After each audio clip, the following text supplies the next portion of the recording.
Welcome, everybody. This is 5 Writers, 5 Minutes. We are a bunch of writers who've been writing for a very long time, and we're going to give you tips and hints for your own writing.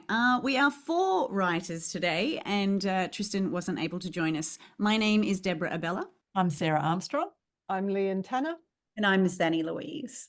And today we're going to talk about something that is super hugely important when we are writing stories. We want to create convincing characters. Now, there are a bunch of ways that we can do that, and the one we want to focus on today is dialogue. Writing dialogue that feels real and brings your characters to life. Sarah, how do you know that you've written a really great piece of dialogue that sounds and feels real? Look, there are a few things I think about. Often in my first draft, my dialogue is a bit wordy and a bit long, but I think the key thing I do is get to know how my character speaks. So I've got to get to know my character really, really well. If I don't know my character and who they are and how they see the world, then it's very hard to write dialogue for them, because you want each character to sound a little bit different. You don't want 2 kids who are best friends hanging out together, in the story to sort of speak the same way. So that's the first thing, really get to know my character. And to do that, I write in first person or from the I. And I just write almost as if I'm doing their diary about how they see other people and what they think of the world and what they think of this problem they're dealing with, because, there's always a problem. So that's one thing. I get to know my character well. I don't use dialogue to give lots of history like, oh, do you remember that time when we lived in Armidale and we had those plum trees down in the front yard? I wouldn't say that to my mum, right? When 2 people know each other well, they just talk in shorthand. Yep. I would say to my mum, do you remember the plum trees in Armidale? Boom. She would know, right? This is me, Sarah, saying that. So shorthand is a really great way for characters to know each other, to indicate they know each other well. And also you often leave a bit of mystery then, and there's nothing like a bit of a gap of information to create interest.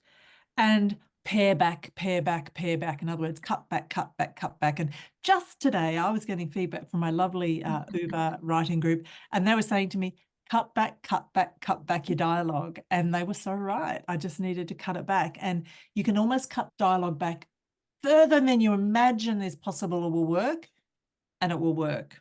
So look, there are a few, there's much more to say about dialogue, but there are 2 things. And just an example from my own writing, from Big Magic, there's 2 characters of mum. So mum, without trying to give too much away, there's 2 parallel universes of mum in each world, but they're different versions of mum. And one of them speaks really casually and informally to the girl, Tulsi, and the other one has a much sort of more formal turn of phrase, like she says, let me take your jacket and I'll get you a nice dry jumper to wear. Whereas the real mama would just say, give me that and I'll get you a jacket jumper sort of thing. So I had to distinguish between those 2 people, partly with how they strung their words together when they spoke. Leanne. Oh, well, I love writing dialogue.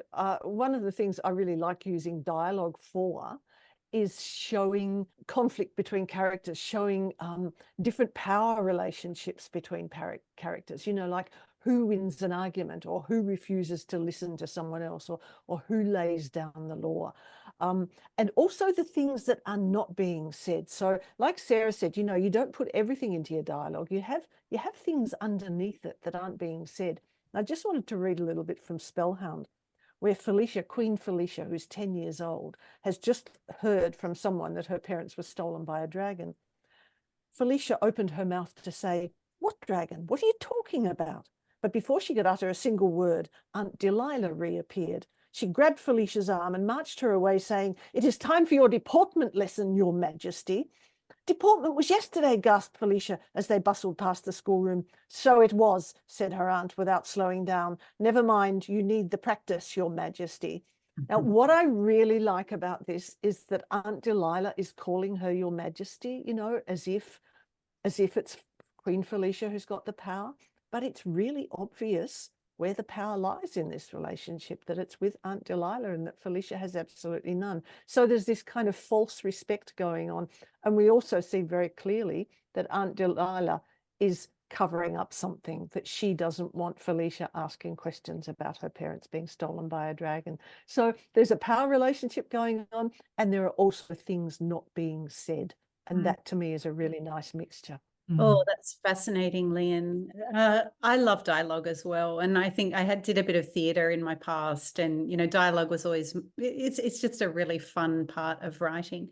I write quite naturalistic things, so my characters should sound real. And actually, even when I write picture books, I feel like that's something I focus on, is making my younger characters sound very genuinely, the age that they are. It's so much about just listening in the real world, like listening to actual conversations. And there is an actual link between the fact that the age that I'm writing for at the moment matches the age of my children, because I'm around them and their friends, and I'm constantly absorbing their conversations. And it is the nuance and the way that they speak that I'm paying attention to.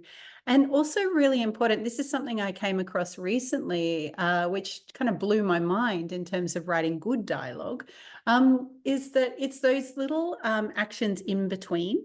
And all this time I've been saying, Queenie says, or Cora says, but actually you don't very often have to say Queenie says or Cora says. What you can do instead in that little moment is to use an action. So Queenie steps onto the stage and she says something on stage, and then instead of saying says Queenie, maybe she clenches her fists, or maybe I felt my cheeks get warm. So it just provides another little moment to further broaden what's going on for them internally, and to build a picture for the reader in their mind. So I really love using those little actions in between the dialogue itself. And like Sarah was saying, cut back, cut back, cut back. So cut back things like oh and or and like all those little things. Well, I pretty much have to go through and just cut through all of the wells in my manuscript at the end, but all those little things, because you actually don't need them. What you need is the kernel. You need the essence of what the character's trying to say. Brilliant. That's beautiful. And I love that, Zanny, it's not just about the dialogue, but it's about, the attribution as well. So I don't mind actually if it's a whole book where she said, Daisy said, Bob said. And I've just read Kate DiCamillo's new book, Ferris, and she does just do a lot of she said, he said, and that is completely fine. Yeah. But every line of dialogue, I want to learn something more.